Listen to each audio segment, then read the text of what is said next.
Thank you, Brooks, for that strong amen. I appreciate that. So often we're trying to make sense of what our senses make of the world around us.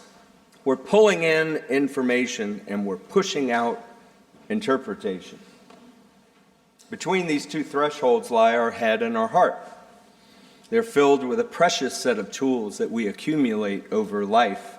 These tools are made of our intelligence, common sense, and morals.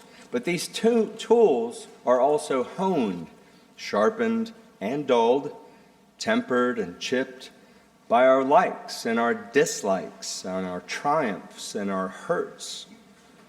In the end, our tools are shaped by knowledge and experience, but also inference and assumption.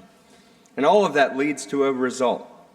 Our logic-bearing head and our emotion-laden heart use our tools in tandem to interpret the information into thought, response, reaction. And it's hard work to build something complete with just one set of tools that you have. It's not impossible, but it certainly helps at times to get support. At a minimum, many hands make light work. But even more, many tools give you options. You might learn that one tool you've used for years is in fact wholly inappropriate for the job at hand. I found this out recently as I was building a new table for my barbecue grill, which you can probably see out in the carport there. That's that mystery monstrosity that's been out there.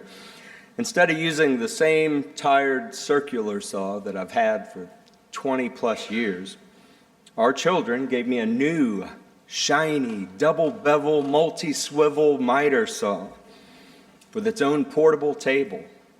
And I thought to myself, I have arrived. Every cut is precise, fast, and easy. Well, then I had to cut a hole in the top of the table so that my barbecue would nest in it. So I grabbed my cheap, tired old jigsaw that I've had. I was about to cut, and then I remembered, wait, this jigsaw doesn't cut straight. It wobbles all over the place. So it would result in an artistic interpretation of a circle instead of not a perfect circle in which the grill could be placed. So I called a friend who has a very nice jigsaw which cuts accurately and easily. So all told, 25% of this work was done with tools that I had already. 50% of it was with tools that I now have received, and 25% were tools that I borrowed. Something new, something borrowed, something old. And from this from this work, the table, it's finally nearing completion. Now, the Apostle Paul had the unenviable task of being the first pastor to deal with church conflict, of how to use these tools that were in the church to make them available to build something lasting and sustainable for God. Because he had started the church in Corinth around AD 51 on his second missionary journey. He spent a year and a half with these people, preaching and teaching and learning and listening. And when he left, they waved goodbye, ready to do the work of ministry, everyone embracing. Kumbaya. But then the honeymoon was over, and the bills started piling up, and people started sniping with one another and listening to other speakers who came to the church with these gilded tongues. And people formed into camps and factions, resulting in cliques and hurt feelings. This community was in danger of consuming itself. Someone passed on this information to Paul when he was on his third missionary journey, when he was in Ephesus. This news is disquieting to Paul, to say the least, and it drives him to stop what he's doing and write what we know as the first letter to the Corinthians. So we have been journeying through this epistle for the past few weeks. And there's much that's not covered in our lectionary. Perhaps we should cover this in a Thursday school or Monday school or Sunday. But let me say, until then, that this first letter is nothing short of extraordinary. Paul faces forward exactly at the right time and exactly at these fault lines and these fracture points in the young budding church. And he takes those faults straight on with the gospel of Jesus Christ. So by the time we get to this 9th chapter that we heard today, Paul has taken on these gilded tongues of the invited speakers who charge by the hour, who require not just monetary payments, but commitment to their perspective, their objectives. Some of the people have been swayed and lulled into submission with these silver-tongued promises of men that have teeth like God's shoe shine, and not a message that's founded in the life of Jesus. In the previous 8 chapters, Paul has taken on sexual immorality, the issue of eating meat that's been offered up to idols, and legal conflicts, among other issues. In later chapters, he takes on the people who are debating about women's headdresses, the Lord's Supper, spiritual gifts, speaking in tongues. He even takes on those who aren't quite on board with this idea and the importance of a resurrection. Now, if you think for 1 second that our modern age has cornered the market on immorality, division, and infighting, may I commend a full reading of this letter to you. You will then realize that since people first organized into societies, the majority always responds yes to the poll question, is our society going the right way?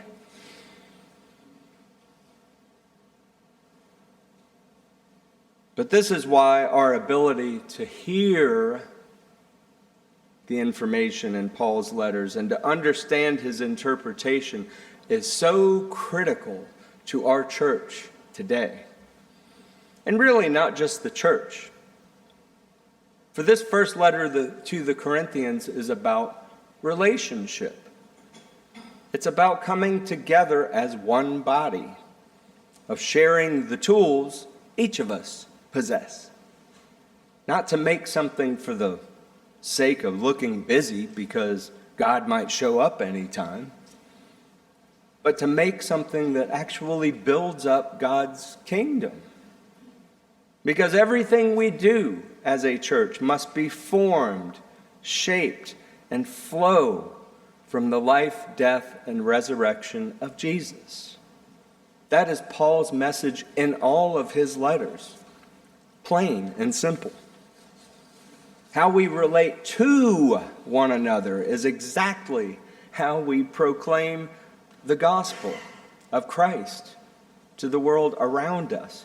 How we defer, how we integrate, how we share our tools to proclaim God's reconciliation to the world is the key. For God calls all of us as individuals and as a group to be one body. And in that, we are transformed as individuals, but also transformed as a group to be a unified example of radical freedom. Radical freedom. This freedom, Paul says, doesn't mean that we do what we want. This freedom is meant to bind us together in love. This freedom is meant to bind us in service to God. And it gives us the freedom to be all things to all people. The freedom to see who you are and someone who doesn't look like, act like, talk like, think like, love like you. And we are all things to Christ when we live in relationship with one another, using love centered upon a hope that together with all of our tools that are brought to bear, we can build something that won't be wobbly, that when exposed to the elements doesn't rot and fall apart. Now, I give thanks every day to y'all, throughout the day, in fact, and actually as of this week, actually in my dreams. So y'all have figured into my sleep behind the wall. But I give thanks for each of you that are who you are, that you're happy to be here, that you got dragged here in the rain this morning, that you have survived trauma, that you are still stuck and you're still lost, that you're strong in your principles, that you get your feelings hurt, that you lose patience with others. But I think in the end you always try to do the right thing. All that is okay. God can work with that. Because we are here, people. We are one body.